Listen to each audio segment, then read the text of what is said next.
Hi friends, నేను మీ current కుర్రాడిని. So చిన్నప్పుడు మా రోజులు ఎలా ఉండేదంటే, స్విచ్ బోర్డ్ అంటే దానికి ఓ 2 స్క్రూసు, మళ్ళీ అది బిగించాలంటే ఆ బోర్డుకో 4 స్క్రూసు, వెనకేమో చెక్క బోర్డేసి చాలా కష్టపడి బిగించేవాళ్ళం. సో ఇప్పుడు చూసారా ఎన్ని మోడల్స్, ఎన్నెన్ని టెక్నాలజీ ఎంత ఇంప్రూవ్ అవుతుందో. సో ఇది వచ్చినప్పటికి నారిసెస్ బోర్డులండి. సో ఇది వచ్చినప్పటికి just glass board, but switch అనేది చాలా ఎక్స్పెన్సివ్. సో ఇవేవి కూడా మార్కెట్లో మీకు అవైలబుల్గా దొరకవు. ముందుగా మీరు ఆర్డర్ పెట్టుకుంటేనే మనకు అవుతుంది. సో ఇది వచ్చినప్పటికి 8 మీటర్ల ప్లేటు. నాకు ఒక స్విచ్ వచ్చేటికి 120 రూపీస్ పడిందండి. సో ప్లస్ ట్యాక్స్ తోటి.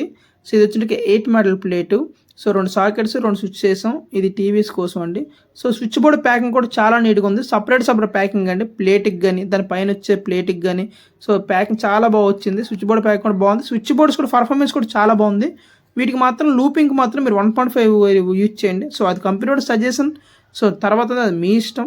దానికి 1.5 వేస్తే హెవీ క్వాలిటీ ఉంటుంది. సో ఎక్కువ రోజులు మనకి డ్యూరేషన్ వస్తుంది. సో అందుకే 1.5 వాడుకోవాలి. సో దీని ఫినిషింగ్ మాత్రం చాలా బాగా వచ్చింది, చాలా నీట్గా. ఒకసారి చెక్ చేసుకోండి. సో ఎక్కడైనా పర్ఫెక్ట్గా సెట్ అవుతుంది. మీకు సబ్స్క్రైబ్ చేసుకోవచ్చు.